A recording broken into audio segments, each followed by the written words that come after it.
Everybody, we are back. It is Safe Don't Lie. Favorite is podcast, favorite is channel, favorite is everything. We are back. You guys already know what to do. Hit the subscribe button, subscribe. Hit the like button if you like it. Hit the dislike button if you don't like it. Leave a comment if you like it. Leave a comment if you don't like it. Also follow us on Twitter at the Mark Jump NFL for me, at mholder95 for Matt, and of course, pandasubs.com. Discount code TDL for 25% off. All right, guys. So we're doing our 53-man projection. Even though I put it all together this morning, I was like all excited. I was like ready. I'm ready to go for the day. I mean, this is going to be good. I got it all set up.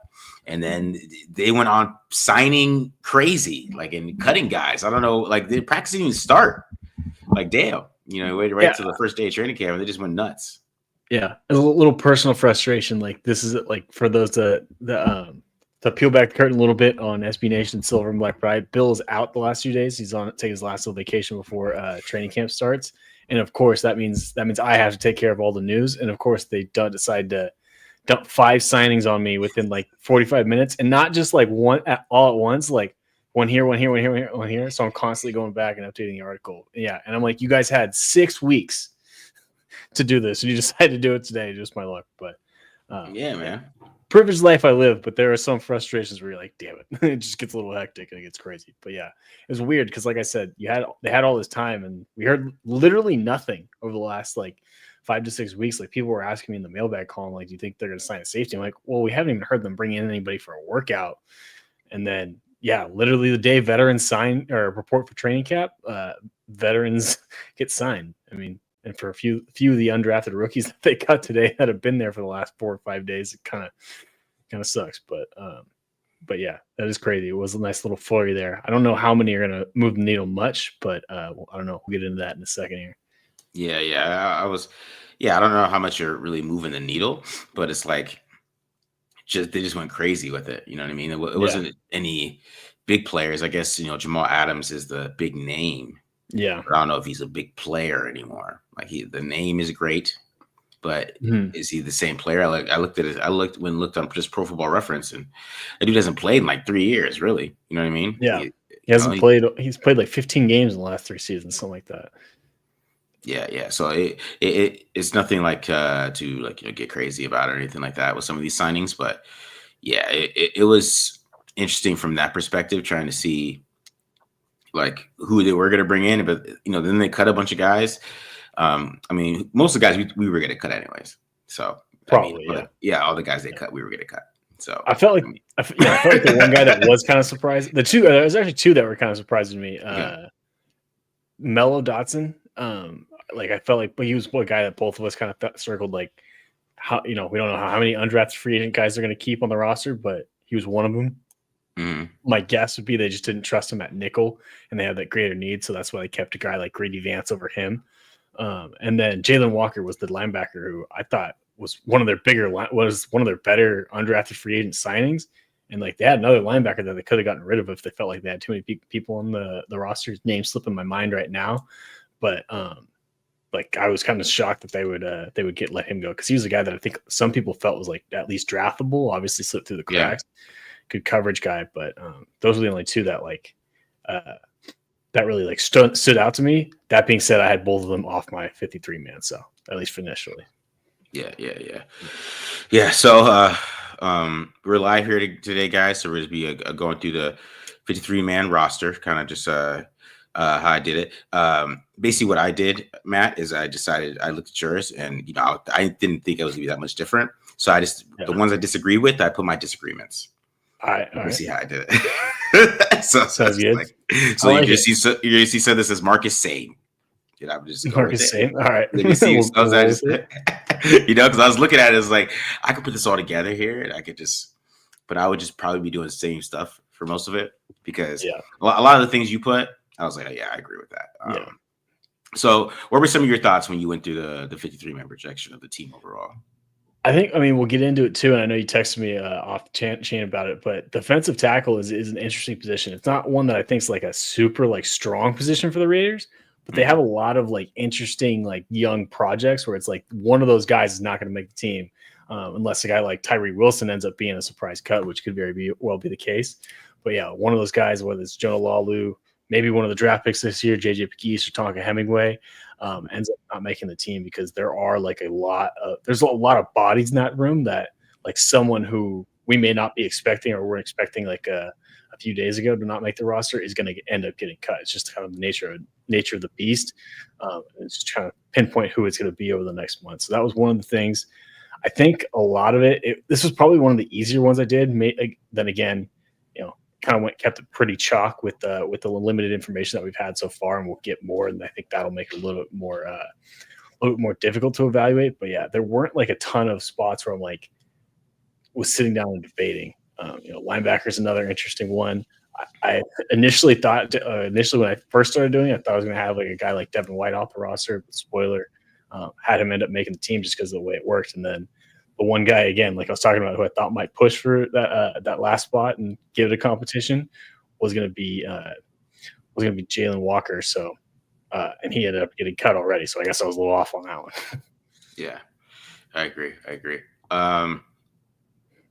Yeah, I was sorry. I was looking at this tweet. This dude is mad about Jamal Adams' tweet. He's pissed off, I guess.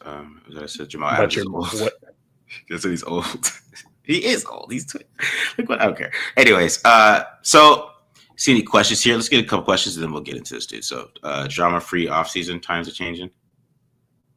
Yeah, it's good news. Culture change. That's what Pete Carroll's here for. 10 wins. You see that? He said they're going to get 10 wins. He said, did he say 10 specifically? I thought he said they were just going to win a lot of games. He said, I don't win less than 10 games. I mean, that's gotcha. I know I see where you're going. That's like the goal or whatever. Yeah. So Pete Carroll's very confident in the season. So we know that. We know that's happening. All right. Is there any chance DeCam Richardson could get a look in the slot? I don't think so. He's not. It's not his game. He's not the short area quickness guy. He's the tall, lanky guy that you want on the outside. And he fits Carroll's profile on the outside pretty well, too. Height, weight, speed. Yeah. I agree. All right. So let's do this, man. Let's get into this. Let's just start with quarterbacks. Right? I mean, it's pretty easy. I'm actually shocked they didn't sign a quarterback today. Because I feel like we need I was going to bring that up. Another one, right? Yeah. All right. So these are quarterbacks. Geno Smith, Aiden O'Connell, Cam Miller. Cut no one. So of course I went same here because you have to have 3 quarterbacks. So let's just talk about the quarterback position overall. Definitely a lot better room than last year. So what are your thoughts here, Matt? Yeah, I think with quarterback this year, like I said, I would assume they're going to keep all 3 and they're just going to roll with these guys. The only question would be, do they want to just roll with 2 to save that extra roster spot, and then maybe try and stash Cam Miller on the practice squad? But I think I don't know if they necessarily want to risk that. Depends on how he was viewed across the league and stuff like that. But I think the biggest thing is just, do they want to take advantage of the emergency quarterback rule and kind of keep those 3 active? But like you said, the room's a lot better than it was last year. Not really any drama. When we touched on Aiden O'Connell versus Cam Miller in the last episode, I still kind of think you keep Aiden O'Connell around as the backup, and I don't know if I'd be terribly comfortable with letting a 6th-round rookie be like your emergency if something were to happen to Geno. I would rather have a guy like Aiden to turn to that has some starts, has won some games in the league and with the Raiders in the past than relying on Miller. But yeah, I don't think there should be any drama here. And if they bring in someone else, I think it's probably just going to be a camp body at this stage. Yeah. I still think they bring in a camp body at some point. I mean, because like I said, I mean, when we get to preseason game 3, I mean, they have to play somebody, right? It's just Cam Miller the whole game, right? I don't know if they're going to do that. They're going to bring in some random dude, right? Some random guy. It's like they signed a UFL guy today. They're going to just bring in somebody random to come play quarterback, just like Nathan Peterman last year, right? So preseason legend Kyle Sloter. Maybe he's with was he on the Raiders for a preseason for a second? I can't remember. I feel like I don't think so. Maybe a little Cookus, or is it Cookus? Chase Cooks. Chase Cookus. Yeah, Chase Cooks. Whatever. Yeah, more preseason legends. Somebody like that, man. A preseason legend. Or maybe some guy, probably some old Bucks guy. I don't know. We got to look at some Bucks. Old quarterbacks that come and play for the Bucks. It's gonna be somebody, just because you can't, once you get into week like 3 of the preseason. Like I said, they got to do something. They can't unless they're going to play Geno Smith. I don't know. I don't know what his plan is. He said this is going to be the hardest training camp they went through. So we'll see, man. That's why it's going to be super interesting to see who wins some of these spots because I think we're going to be surprised a lot at the end of this. Yeah. And who knows? Maybe they'll just go. Maybe it'll be as simple as Aiden O'Connell gets the first half in all 3 preseason games, and Cam Miller gets the second. And if they need to, an absolute worst case scenario, they'll throw Tommy Malott back there for a few snaps to get him some reps in that disaster situation that I was talking about. Yeah, or maybe they see they like watch them play slot like, all right, you know, we're just gonna try you at quarterback because he got no talk out of the OTAs. Yeah, he never got it. He got no talk out of that. What about them? Say Tennessee won the AOC. I mean, I saw something about us getting Will Levis over that, and I don't see the difference. You know what I mean? I know you watched some Will Levis. Yeah, you just have more arm talent with Levis. A lot worse decision making and hero ball. I like the idea of bringing in Will Levis when they thought Liam Cohen might be the coach, but now it seems Will Levis seems like he's destined to be getting cut at some point soon. I think this was a surgery of let me save myself a career, or save myself another year. Mm-hmm. But I don't know. I'm not like exactly hyped on trading for him. I'm trying to see who is Tennessee's backup. Would they even be? They have Brandon Allen and Tim Boyle, the legend. Yeah. Brandon Allen's not a terrible backup, so I don't know how interested they'd be. I guess it would depend on what they're offering, but again, I just kind of get weary of only having Cam Miller as your backup, only having a quarterback that's making the jump from the FCS to the NFL as a rookie. Like that's a little risky for me, especially with Geno. Like I know Geno's been healthy for most of his career, but he is in the mid-30s where things can happen. You can get injured pretty quickly. Yeah. And he has been injured. I think the last 2 years he's missed games. That's right. Yeah. Drew Lock had to play last year, I believe, and the year before. Oh, what's his name had to play? Sam Howell. That's right. To play last year, right? So he has missed games. I mean, it's not something that's crazy, right? He has been injured the last 2 years. So, I mean, last year he played 17, but he did he exited one game early. Okay. So 2 years ago he missed 2. So the only way though I feel like Aiden O'Connell gets traded to like the Titans or something is if he loses his job, right? Yeah, which we kind of discussed the other day. Which that's the only way I could see that, because if you would want a backup with I'm saying Geno's had a couple bang ups, right?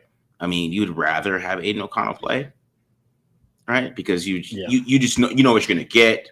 You know that what's wrong with him. You know everything that's going to happen with him. And if it's like 2 or 3 games, like I don't mind Aiden O'Connell playing for 2 to 3 games.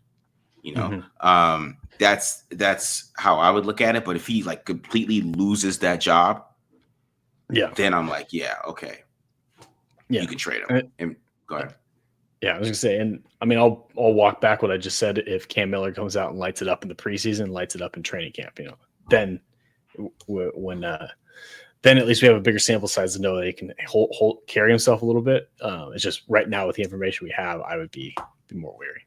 Yeah, training camp's in Las Vegas again, right? This year, isn't it? It's in Vegas. Yeah, they're not going to LA this year. They're staying in Vegas. Not in LA. All right. So, see if we got any question. What's Matt McGloin doing these days? I think he's coaching. somewhere. Honestly, I think he is.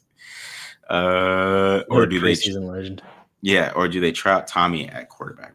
Kind of talked about that a little bit, but I don't in the preseason. I wouldn't mind giving him a couple drives or whatever, just so that you can have him have a little bit of experience in case of emergency. What is it? Do not break this glass in case of emergency. If you have that kind of in the fire extinguisher, if you so to speak. Yeah. I don't think he could play quarterback in the NFL, so it'll be a little. No, I know, I get that. I'm just saying, if you're not going to have the emergency quarterback, and having that kind of turn too, because if you need to, he might be a fun preseason quarterback, though. Yeah, very true. He might be a fun preseason quarterback. All right, so that's quarterback. Quarterback's super easy. I mean, that's nothing crazy. And your thoughts about quarterbacks, Matt, before we move on to the running back position? I think we about touched it all. Okay. All right. So let's get to running back here. This is gonna be our first disagreement here, Matt. Ooh. All right. So starter Ashton Genty. I spelled starter wrong. This is just perfect for the show. Got the show going right here. No, actually, you did, Matt, because I copied and pasted this. That was oh, yours. My bad. I missed the T. Yeah, you missed the T. So I'm basically just, you're throwing me right under the bus, man. That's brutal. I didn't make the mistake. It was you. I'm gonna double check. It might have been me. Who cares? Whatever it is. Who cares? Yeah, I did. All right. Yeah. Whoops, my bad. I didn't even check. I didn't double check your work. All right. Ashton Genty, of course. Right. So you went Raheem Mostert, Sincere McCormick, Dylan Lobby, cut Zamir White, Chris Collier. What are your thoughts on this one? So my thought was basically it just comes down to special teams with Lobby over White. Lobby obviously gives you a little bit of value as a returner, and I think has more speed, and his game translates a little bit more than Zamir White does. And with Genty and McCormick, I kind of like those two guys as like being what Zamir White can be as like a power back, as like they can kind of take on that role.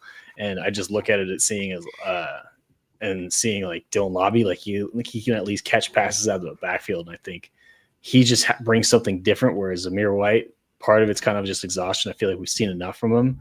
Whereas Dylan Lobby's a little bit more of the mystery. And I think Dylan Lobby can contribute a little bit more on special teams. Yeah. They're saying I was a proofreader here. You guys are right. Yeah, I was just, Thank you. I appreciate the chat. I have my back. Yeah, I sent you the rough draft. You're the final. You did the final work. There we go. Yeah. They got your back. Yeah. So I agree with you on the Dylan Lobby thing. But Zamir White plays special teams too. Because like when I was on the radio, Vinny got me with this one because I thought, he was trying to say that why he could make it over Sincere McCormick, which I don't believe. I'm not gonna believe that. I just won't. Sincere McCormick had his film is too good, and he's gonna play good in the preseason. Like he's played good in every preseason we watched him play. So it's not like the reason why like fans have been kind of clamoring to see him play is because how he's played in the preseason. So there's nothing that's gonna shock us about how he's gonna play, right? But Zamir White plays on special teams too. And he plays. He can play on the kickoff, and I believe he can return kicks as well because he does run that. He does have that 4.4 speed, and that's going to be the part where him and Dylan Lobby have a little bit of a battle. For perspective here, I got it on PFF. Sorry, I didn't mean to cut you off there. Sincere McCormick had 21 snaps on special teams. Zamir White had 6 last year during the regular season. So, okay. All right. Then, so Vinny was wrong. So I was just curious. No, Zamir White did. He did in 2023. He played a lot of special teams, but yeah. And all of it was only on punt coverage, whereas Sincere McCormick was on every team but punt coverage and field goal block. Okay. So, Sincere McCormick's making this team. Is basically we solidified that right there, right? But I think Zamir White might have that push over him, and I think Zamir White is just. Like at this point, I feel like that he has a little bit of better like potential. I know he played really bad last year, but the year before he had a pretty good run. I think if he could play special teams, I think there's still a chance that they could sway going Zamir White. So that's why I go Zamir White over Dylan Lobby. And I don't know, there's something weird about Dylan Lobby. So just something weird about him, like where I just don't get how how Sincere McCormick jumped him in the first place is why I think Zamir White makes it over him because he should have been the running back last year. Let's keep it real. At the end of the year when there's no running back, it should have been Lobby. That's what they drafted him for, and he didn't get any snaps. He was he was a healthy scratch. Yeah, and all those things. To your point, like Collier was getting like active over. Getting snaps over Lobby last season. So yeah, there's definitely something going on. I just kind of was thrown again for the first look without having seen him. I just kind of figured I at least I can buy into Dylan Lobby's potential more than I can at Zamir White or Chris Collier's at this stage. Yeah. All right. So okay. All right. So that's running back basically. Like I said, running back's not too difficult. I think that the top 3 guys are going to be the guys getting the carries anyways. Yeah. I think they're just going to keep a fourth. They might just keep these three. I don't know, and I don't know. We'll see how this goes because it all depends on how they use Tommy Malott, right? Mm-hmm. If Malott becomes that kind of dynamic player that they want, we'll see how that works. But yeah, it's pretty simple with this one too. Let's see. You might have answered before, but do you think Chip will run primarily zone or power? I know it's gonna be. It's so tough for me because he ran zone at UCLA and then he ran power at Ohio State, right? And it's all what Ashton Genty does best. And if I was Chip Kelly, I would run power with Ashton Genty. But they might think that he can run zone. Yeah. So it might be 50-50, but I would lean power just because it's Ashton Genty. I know that's what Genty does best is run counters and things where he could just, go right through the hole where he wants to. And it's determined for him. So we'll see. What are your thoughts, Matt? Well, Chip did run like a good amount of gap and power and counter and all that stuff with a ton of pullers at UCLA too.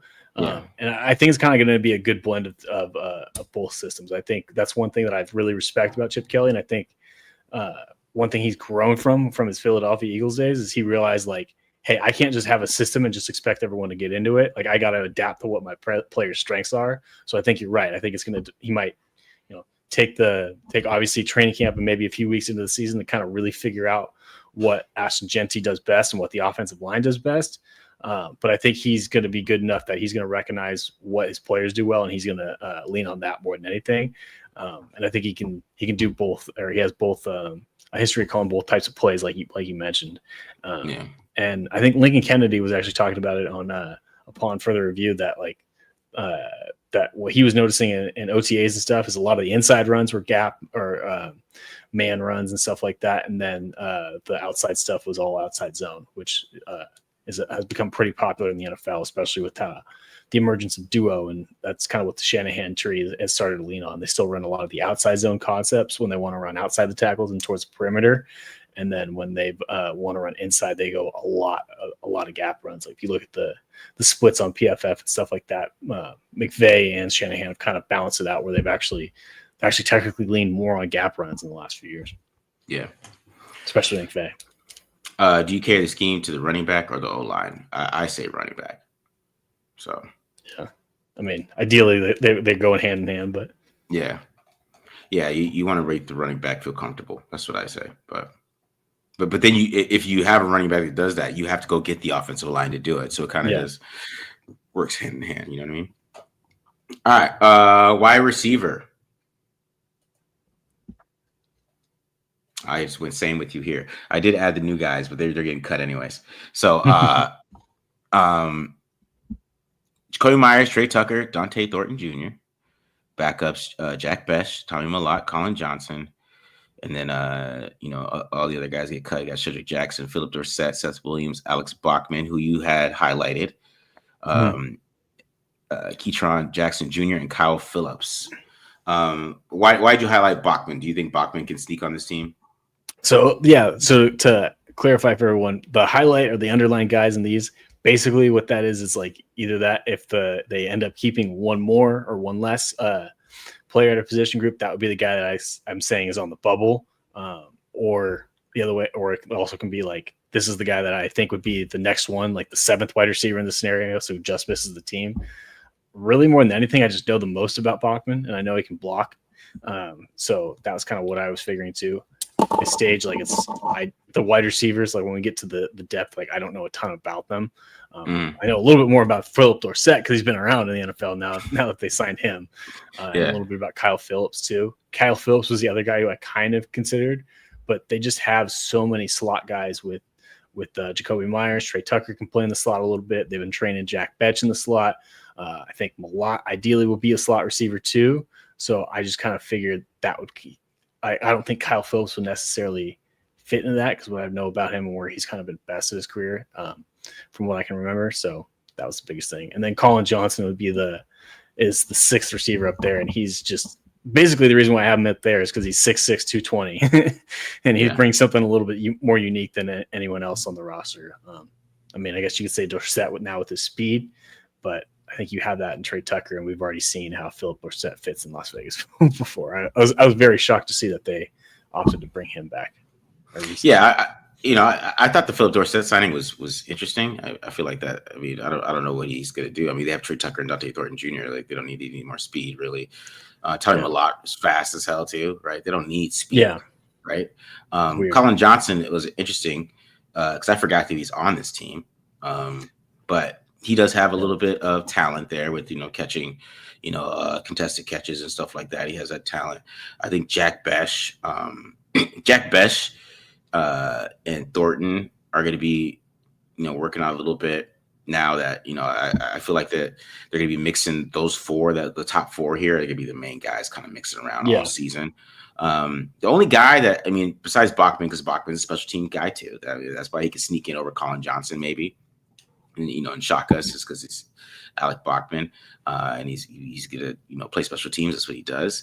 I thought Kyle Phillips might sneak on here, and maybe if they don't like Tommy Millott, right? Yeah, maybe they go Kyle Phillips, right? Yeah. But Kyle Phillips hasn't really caught it in the NFL. I know he's kind of a big draft guy. People thought that coming out of the draft that he was going to be a top level slot guy, but that just hasn't really worked out.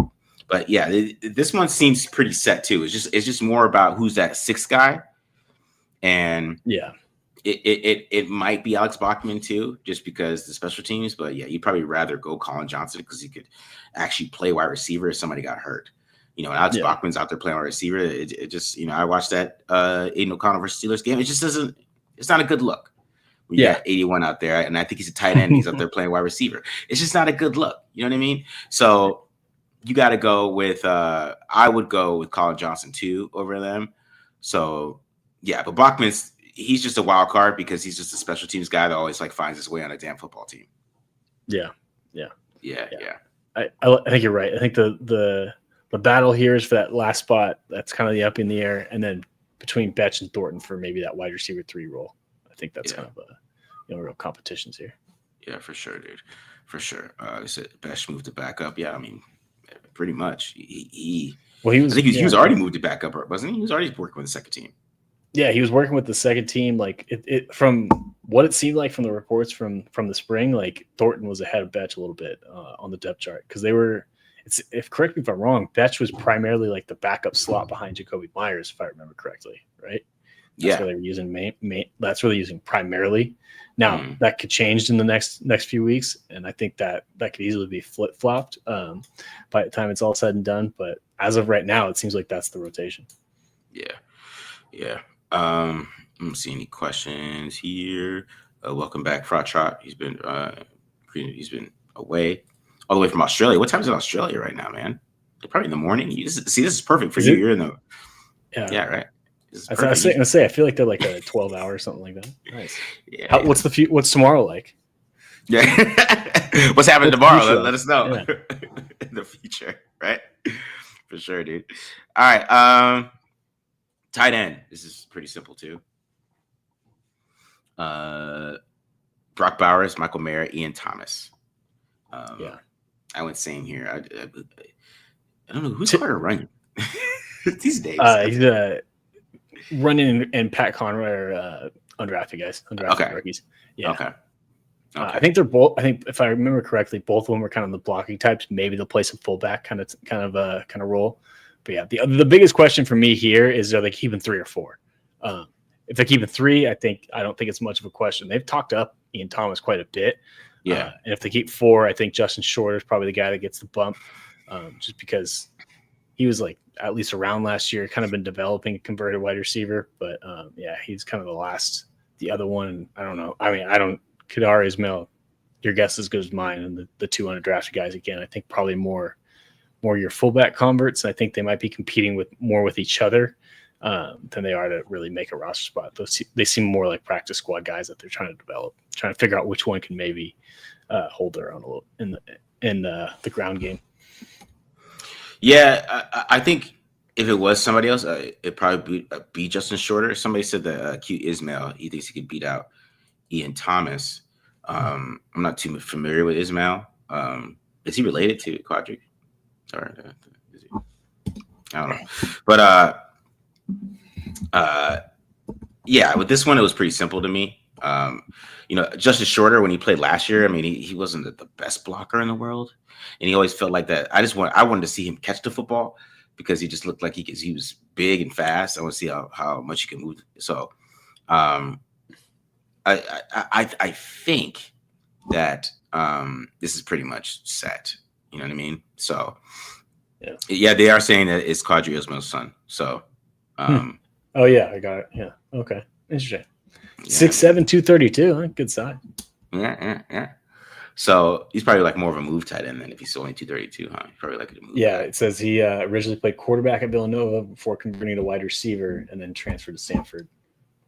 And he was a wide receiver there. So he's similar to Shorter, kind of making the switch. Bigger wide receiver making the switch.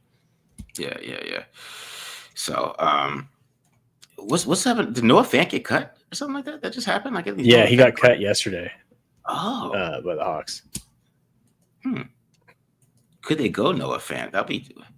I don't know because you have Michael Mayer though, right? Why would you need to? No, are we doing 13 personnel? That's a lot of tight ends. Yeah, I mean, Noah Fant can catch the ball at least. I've never been a huge Noah Fant guy. Yeah, because who do you get drafted? It was him and Hawkinson, right? He was part of. Fant got drafted by the Broncos. He was part of the Russ trade. Yeah. But it was him and Hawkinson that played together at Iowa. Yeah, right? I believe. Yeah.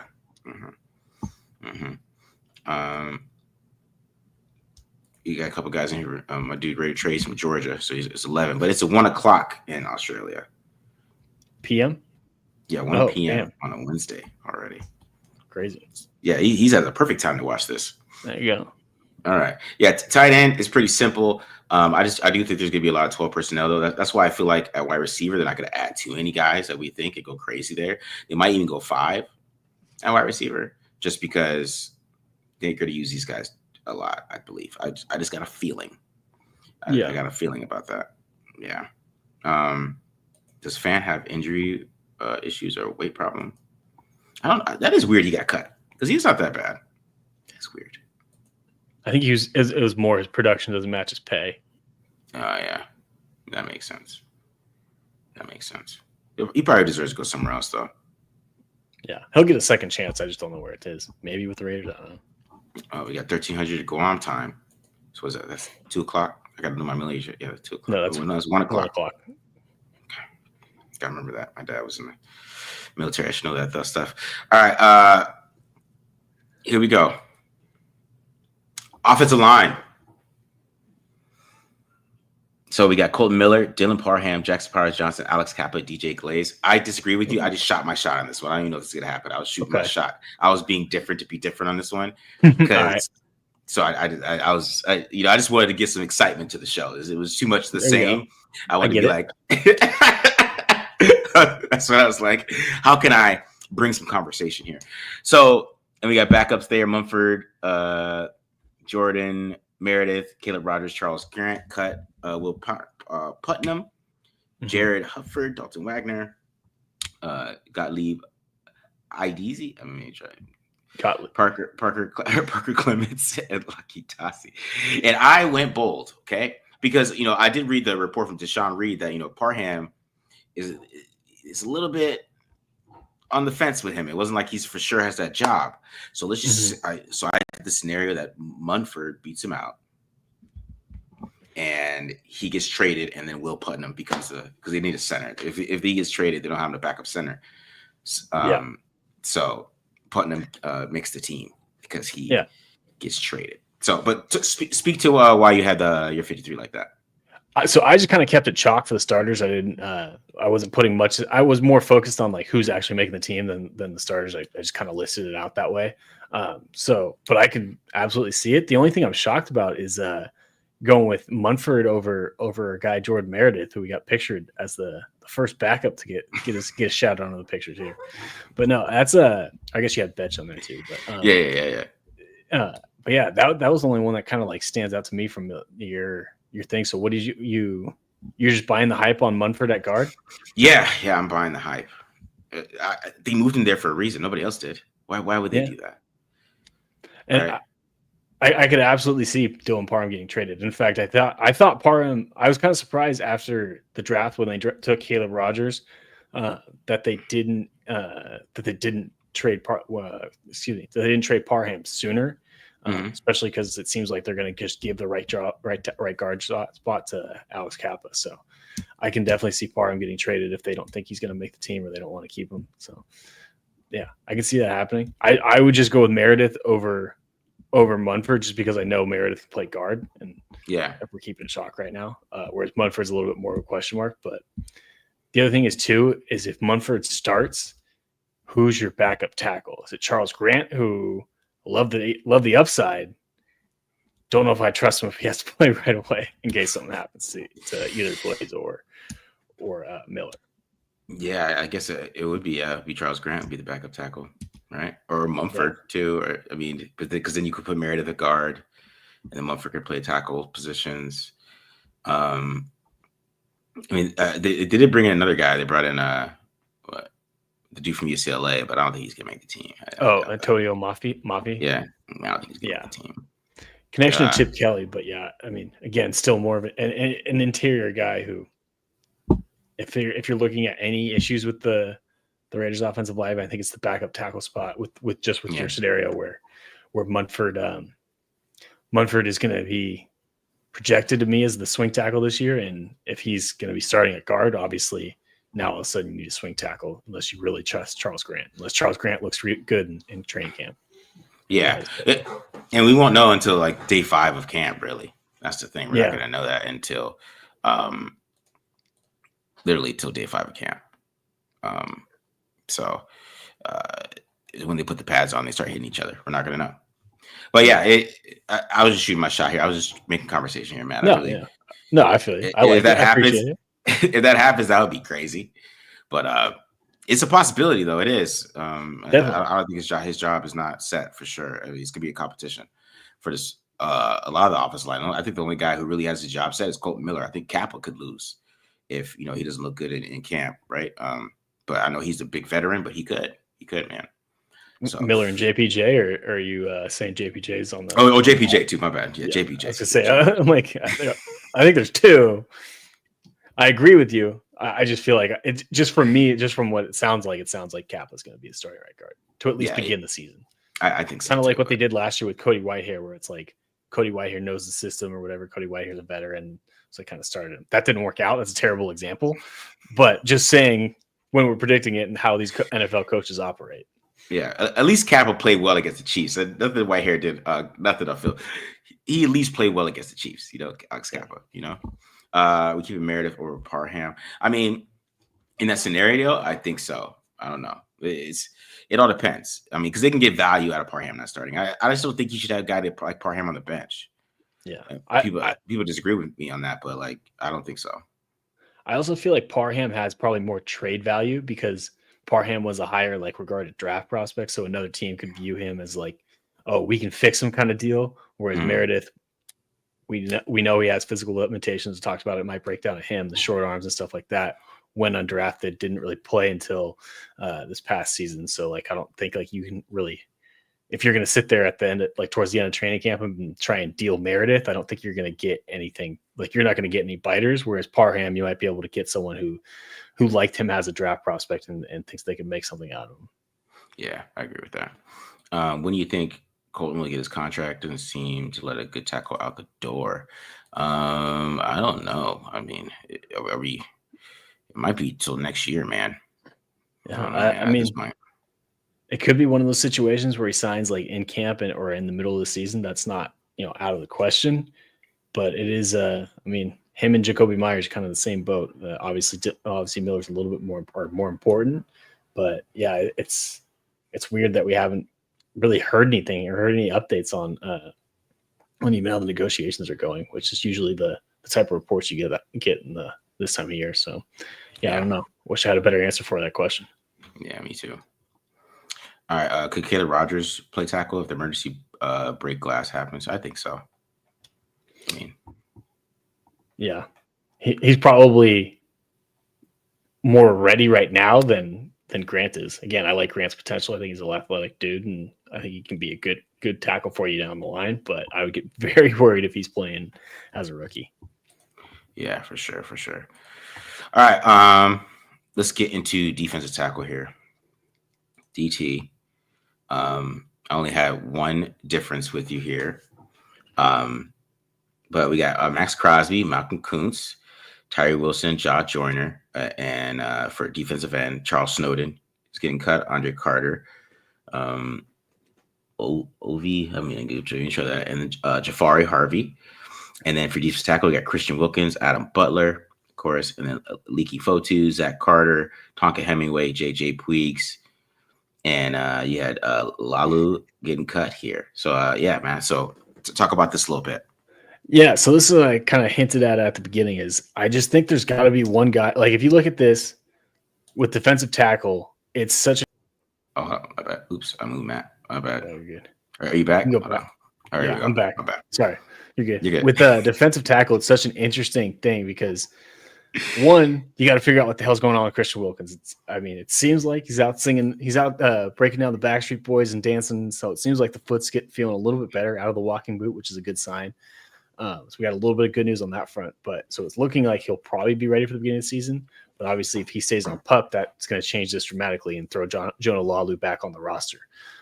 The other question mark I have is Leaky Fotu is the only nose tackle on the only true nose tackle on the roster, but it's also not good. If you have a PFF account, go look at his PFF grades. You can feel how you want about PFF. But when I see stuff in the 30s, I have a hard time selling myself on that guy that's supposed to be a run stopper. But at the same time, do they just keep him because he's the only thing that they have that can fill, the only guy that can remotely fill that role? Or do they cut him and just say, screw it, we'll figure it out somewhere else? And then again, maybe you slide a guy like Lalu back in there. But I just don't see Hemingway getting cut because he's a 4th round pick. And then Pegues, I guess he's a little bit more expendable as a 6th rounder, but typically the way things go is those guys that get picked end up making the team. You have guaranteed money invested in them. You obviously like something enough to draft them. Also with Pegues, he adds a little bit of value for you on offense where you can play some fullback as well and be that short yardage back. So that's kind of just where I was at. I liked what Lalu showed. I thought he had good flashes last year. The problem was he wasn't consistent in either area of the game. So yeah, that's kind of where I was at, where I just feel like he could be the odd man out. Zach Carter is at least a good run defender. I think Zach Carter is definitely ahead of Lalu against the run.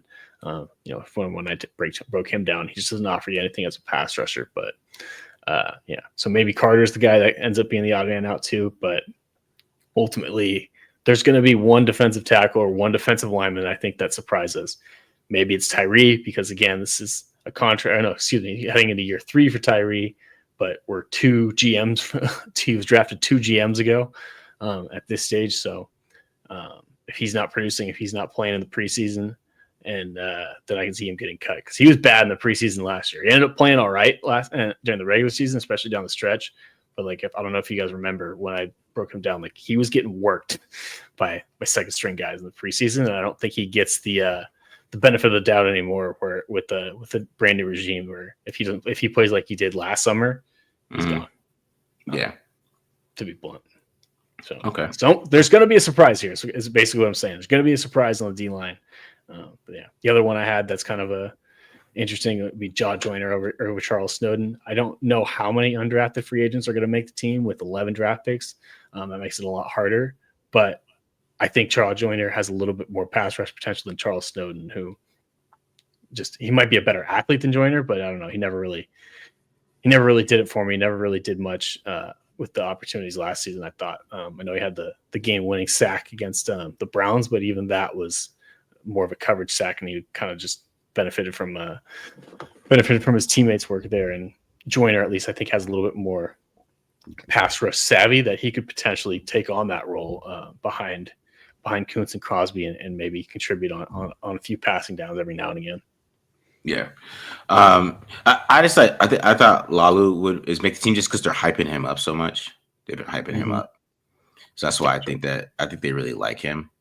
And, I think JJ Puigs can just make the practice squad. I don't think they want to get rid of him, but they want him to least be on the practice squad or something like that. They're just hyping up Lalu too much. Like they're just hyping him up. That's why I think that he might make the football team. But I did want to ask you about Tank Booker because I saw he's 347 pounds. Are you familiar with Tank Booker? Is he? Not as much. No. Okay. Tank Booker. Okay. Yeah. Okay. I didn't know if you saw him during drafting or whatever, but oh yeah, the guy from SMU. Yeah. No, I don't know his game as much, but yeah, 350-pound dude. So I guess he's the other nose tackle. So maybe he ends up getting the nod over Fotu. So another one that'll come down to the next month to see how those good guys play. Yeah, because I mean it's Fotu and Zach Carter were the guys playing D tackle during OTAs. So that's nothing too much to get excited about. They did bring in Quentin Jefferson. Yeah, that's interesting though, because I mean maybe he ends up making the team. I would feel like if it went well though, since they're signing everyone, then probably he would. I don't know. Quentin Jefferson's. It's been a while since Quentin Jefferson's been really good. Yeah, and Quentin Jefferson can only do one thing, which is rush the passer. Yeah, rush the passer, and they have plenty of those guys. That's the one thing they have. They need a nose tackle. They need a legitimate nose tackle. So maybe I don't know. Maybe Tank Booker can step up and fill that job. Hopefully he does. Hopefully he has a good camp. Yeah, for sure. All right, linebacker. So I only went differ from you on different. This was me just making conversation on this one too, kind of. Go ahead, Matt. We got Jermaine Pratt. We got Landon Roberts, Devin White, Amari Gaynor, Cody Lindenberg, and Tommy Eichenberg, Jalen Smith, Michael Barrett, and Matt Jones getting cut. So what are your thoughts on this one? Yeah. So honestly, like this is what I said. I originally, when I went into this, I was thinking, I don't know if Devin White's going to make the team. Then I just kind of looked at it more. I'm like, I don't think they rely on I would take Devin White over Jalen Smith right now because I trust Devin White's knees a little bit better at this stage in their careers. And I don't think I don't think they would leave it so young to keep a Michael Barrett, who was drafted in the seventh round pick last year by I forget who. I think the Panthers last year and got traded to the Seahawks. And then Matt Jones being an undrafted guy. So that's where I'm like, well, I guess Devin White's going to be the veteran backup that they want to be able to turn to, especially in the beginning of the season. And he can at least bring you something off the bench that's like as an off-ball blitzer. So that's kind of where I landed at with him. I just think as far as the starters go, I don't think it's much of a question between Pratt and Roberts, at least heading into camp. Mm-hmm. And then I just kind of went with the young guys that were draft picks. I can see Jalen Smith making the team because, like you said, he's a veteran guy, and I don't think if they didn't think he had a legitimate shot to make it, they wouldn't sign him. You know what I mean? Yeah. I think the fact he's on the roster, he's probably not getting talked about as much, but I think he does have a chance to make the team. To your point, but again, I just don't trust what I've seen from Jalen Smith over the last few years that he's a quality NFL linebacker because. Beyond the knee issues, I just remember his time.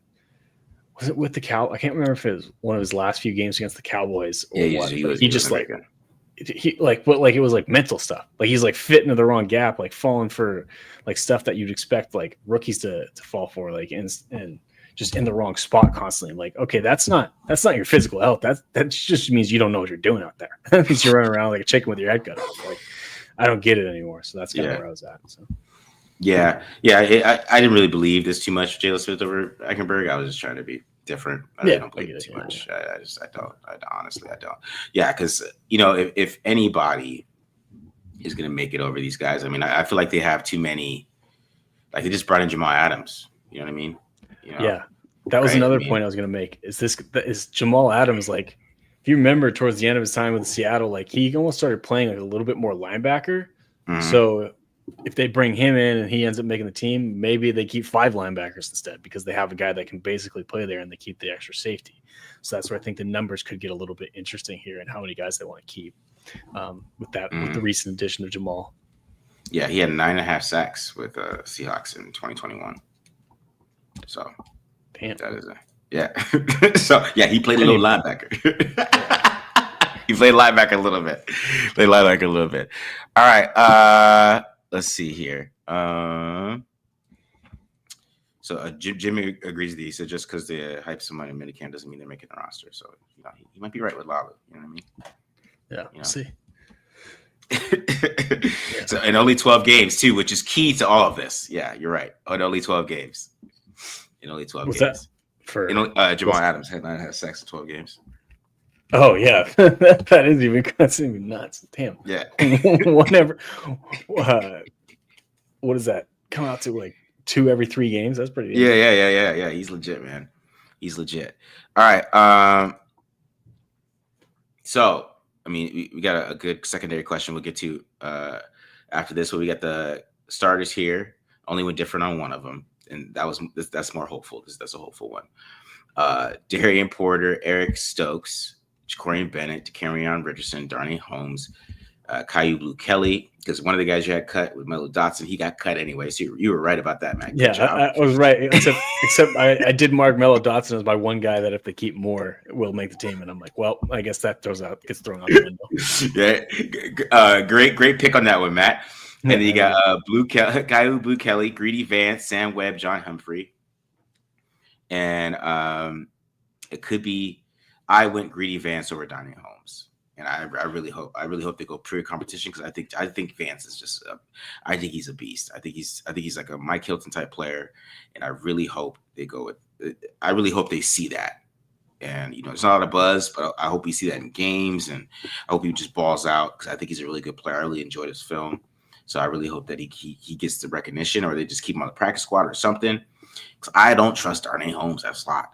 And unless they're going to play Ja'Cory Bennett in that slot, which they really can't do, or they're playing Jeremy Chin, or I don't know what they're playing, or Thomas Harper, which we'll get to in a second. It's going to be difficult. But what are your thoughts on that? Go ahead. Thinking about it more, if I didn't just kind of like make the last minute adjustment on the fly with the cuts, and like my kind of thinking was maybe Melo Dotson can play a little bit of nickel, because I remember that was something we discussed when we broke him down, where maybe his skill set translate. Obviously, that's thrown out the window now that he's not even on the team anymore. So now I kind of like yours a little bit better. I kind of like Greedy Vance over Darnay, because Darnay was just kind of like the whole offseason. I kind of just been like, oh, he's just there, and he's the only thing they really have at that spot, except for Caillou Blue Kelly, who has played even less than Darnay Holmes has. So yeah, I don't know. I kind of like your bold claim. I kind of like going with Greedy. I hope he shows us something in the preseason and can earn that spot. I think you're right. I think that is the ideal scenario. I guess I was just holding against the undrafted guys, except for John Joyner when I was doing this. But yeah, I like your take there. Okay. That's my kind of my take there with that one, man. Is just Greedy Vance over Darnay Holmes. So this is Jim's call to give his love for his guy Sam Webb. I feel like I've been hearing about Sam Webb from Jim for the last like 3 years. Yeah. How confident are you guys about Pete and the secondary coaches developing our cornerbacks, especially into effective or above average players? A la Richard Sherman and Browner and Woolen? I mean, I'm pretty confident. I mean, you just named 3 guys that ended up being all pros or Pro Bowlers that were pretty much nothing when he got them, or not much when he got them. Sherman was a 5th round pick. Woolen was a 5th round pick. Browner was undrafted, and I think he got cut from someone else before he ended up going to Seattle. So I think that's one thing that Pete Carroll has done really well. Is developing DBs, even back to his like USC days when they had a few DBs coming out of there too. So I'm pretty confident in it. And on top of it, I think he's got some pretty good talent to work with. Specifically thinking about Darian Porter, who we've pretty much glazed this entire offseason because he's just got so many skills. And I think Cameron Richardson's a guy that maybe ends up surprising us and ends up being a guy that benefits from working with Pete too, because like I said at the beginning, he fits Pete Carroll's profile, and that's what he's been really good at. He just needs a lot of work on his technique. But another guy that has a lot of tools, a lot of traits that can develop. But yeah, I feel pretty good about Pete Carroll being able to develop the defensive backs. You can say whatever you want about him as a head coach, but one thing's for certain, he can get the most out of the secondary guys for sure. Yeah, I agree with that. And hopefully they get the most out of Eric Stokes too as well. You know what I mean? Yeah, that's a big thing. I mean, if they're going to put him out there They got to get the most out of him, Yeah. and maybe they'll find ways to play around his skill set. But that's gonna be a big part of this is playing with him. Uh, it, Jamal Adams at corner, no, you can't put Jamal Adams in the slot. You can't do that. No. I mean, he might be the linebacker. I'm telling you guys, he might be the dime linebacker or whatever. You know what I mean? I'm dead serious. So last is safety. I did not get this updated with the new players, so don't get mad at me about this. He's not going to be on here. So you did say you would have Jamal Adams over Trey Taylor, basically, right? Yeah. That's the one spot I would switch. And the other thing is too, I know we JT Woods was the other guy that they signed, which is weird because he's been a safety. He was a safety at Baylor. Was a safety with the Chargers primarily, but they announced him as a corner. Like every report, I double checked it. It said cornerback JT Woods, which is interesting. I'm like, maybe they're thinking he can play nickel too, which I looked it up. He did have some experience playing at Baylor. I think it was over 500 snaps in his career. Yeah. So maybe that's the thought with him. But he's a guy that, to me, like JT Woods has always been a great idea. But never really panned out. JT Wood. That's the other thing. My other takeaway with him, to get on a little bit of a tangent.